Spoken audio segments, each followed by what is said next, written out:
Hello everyone.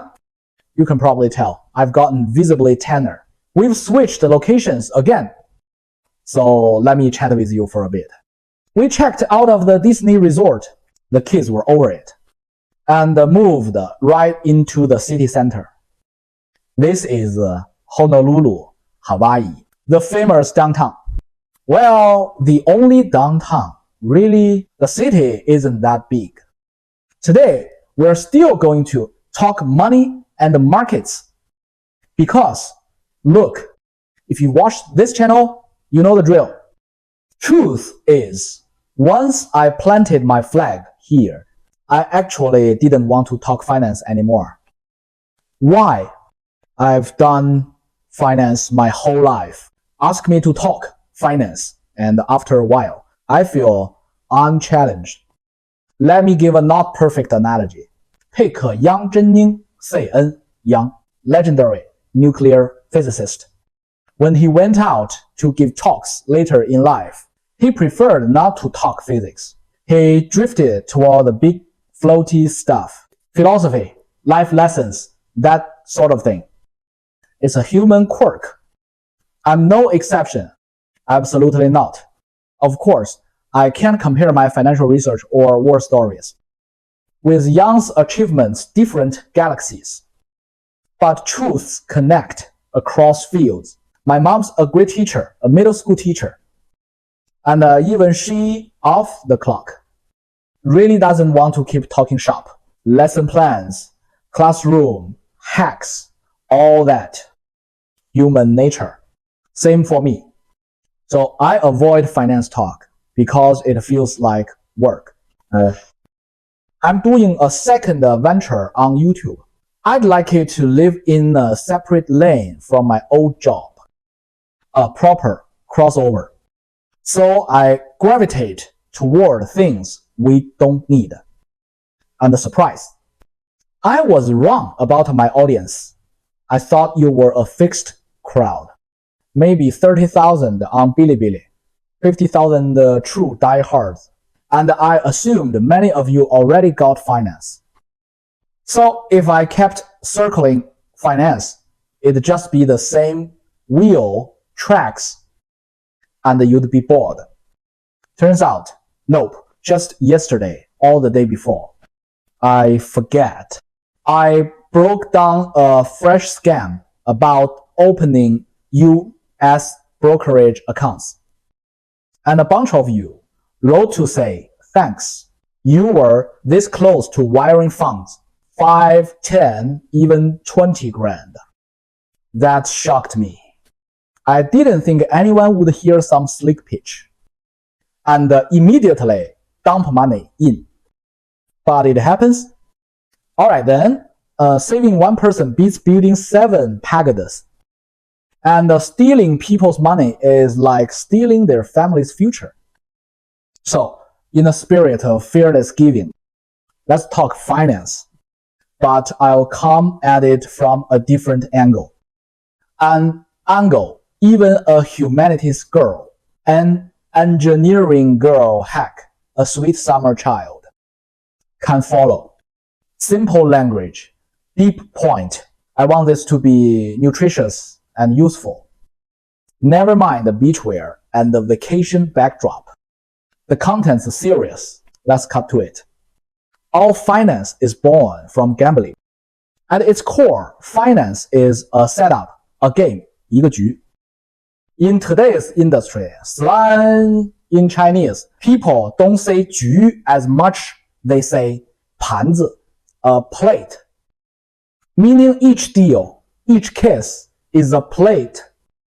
Old term, new term, 局, 盘子, game, table. Same animal. Hold that thought. Ronnie's pacing on the balcony, trying to mess with me. Ronnie, quit it, okay? Anyway, sounds brutal out there. It's high noon, around 2. Swim now and you'll fry. So let's hide inside and talk first. Give me an hour. We'll hit the beach when the sun tilts. Back to the game.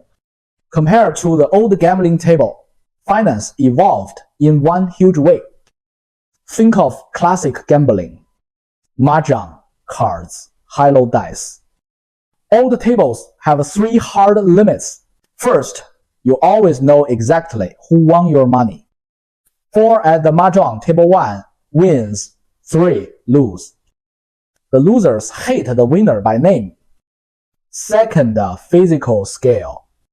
Only so many chairs at the table. You can't seat 5 at Mahjong. Third, skill, gap. Frequent players with quick minds beat casuals. And games like Mahjong or Blackjack have real technique, not just pure probability. So the table can't scale. And the mismatched players don't want to play together. Result, old school gambling is simple, and so are its harms. Cultures everywhere discourage it for the mainstream. Too zero-sum, too destructive. So how did we leap from zero-sum gambling to modern finance, something that looks not zero-sum? Enter the house, the bookmaker, the dealer, the party that writes the rules and enforces the payouts. That's what the old you versus me table never had. Once the house sets odds and guarantees settlement, the market scales infinitely. Anyone can bet, big or small, $1 or 10,000, both welcome.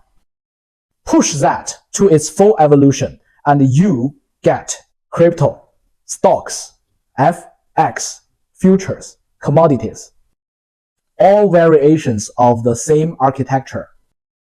A useful halfway example is sports betting.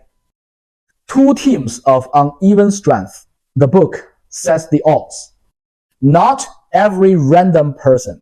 Pros do the math, publish the line, and everyone, including the house, if it bets, must play by that one rule set. If the crowd's all on the right side, the house pays. That's the prototype of modern markets. But finance goes further because games can't depend on a match schedule. People want action 24/7. Stocks, even better. And the metals trade around the clock. London, then Hong Kong, then Chicago and New York. The wheel never stops. Now, the key question. When the house wins in finance, whose money is it? At a card table, if you win, you know whose pocket got lighter. In markets, the house doesn't know exactly which loser funded which winner. And that, believe it or not, is a magnificent invention. If I could time travel back to Wall Street under the buttonwood tree, I'd tell the pioneers 045. Your greatest innovation is this. The loser doesn't know whom to avenge. And the winner feels no guilt. Only clean achievement. Not the shady lucky feeling you get from back alley gambling. That shift is as big as the invention of fire. So how does a house actually win? Math. Specifically, the bell curve, the Gaussian distribution. In a big crowd, making independent, random, yet reasonable choices, about 80% of guesses clump within a tight 20% band. The house doesn't need to know who will be in that 80%. It only needs to structure the game so outcomes harvest the majority. Imagine asking a huge audience to guess any private measurement. People will almost all pick a plausible range with a few ridiculous outliers. Or ask, what's the tallest human height ever? Most answers land between 2 and 3 meters. Nobody says 100 meters. That's the bell curve at work. Nature does it too. Let leaves fall undisturbed and you'll find about 80% within a radius around the trunk, with the sparse 20% blowing far away. So, as the house, you enforce two rules. 1. Participation must be large, hundreds, thousands, millions. 2. Players must be siloed, no perfect coordination. Yes, forums and stock bars exist, but many are salted with the house's noise. Real secrets never leak. If they did, the house would be the sucker. Apply that to any plate, the hyped coin, the mystery box, the cloud traded token.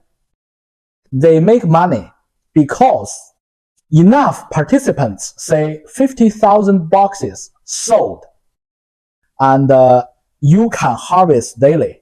Real secrecy. What matters isn't whether retail chats in groups. The only alpha is the master server's line drawing plan. The algorithm pushing the candles. Sometimes even the frontman doesn't know it. A mature system can let software generate pseudo-random paths, reading the order flow in real time, and simply moving against the majority often enough. That's the house edge. This logic scales everywhere. Single stocks with operators, big bowling banks, steering metals, FX desks on currencies, crypto whales on chains. If houses collide multiple dealers in one arena, the tiebreaker is wrist size. Who's got deeper pockets? A quick story. I had a senior I really respect, later a PBOC governor. Studied on Wall Street, taught grad students, understood the human truth of markets, not just pretty formulas. When Soros attacked the Hong Kong dollar, this senior walked into Zhongnan with a laptop and a chalkboard, briefed Zhu Rongji and Jiang Zimin. Jiang gave him 30 minutes. His logic was simple. If you can't explain it in half an hour, either you don't understand it, or you are trying to snow me. The brief landed, and Jiang asked one question. Do we have more money, or does Soros? Answer. Us plus Hong Kong's reserves by a lot. Then we can win. And they did. Hong Kong made tens of billions. Soros took a real hit. Why? Same principle. When houses collide, the larger stack prevails. Bottom line, there's nothing truly new under finance. Old followers know I wrote a Cloudy Crystal Ball series ages ago. About 10,000 words, which basically lays all of this bare. If you can't find it when I'm back in Vancouver, I'll clean it up into slides, make a proper primer for scam proofing and financial literacy. Meanwhile, 2 quick tests to spot fake platforms.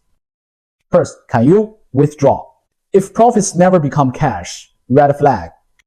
Not perfect big scams allow some withdrawals early to bait more victims, but it filters out a huge chunk.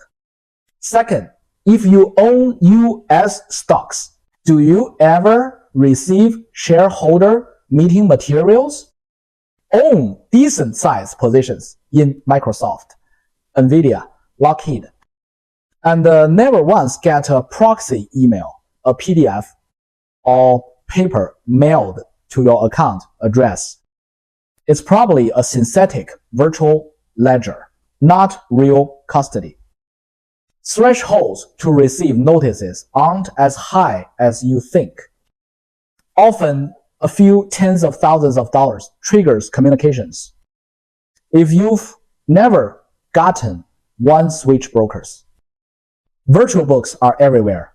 When markets are calm, big ones can chug along. No need to run. But in a shock, with no regulation and no capital backstop, they ghost you, and your family's savings vanish. Alright, enough finance for today. I honestly didn't want to talk finance. I was going to tell ghost stories instead. Also, my upload time here is rough. Wi-Fi at Disney was bad. It's so-so here.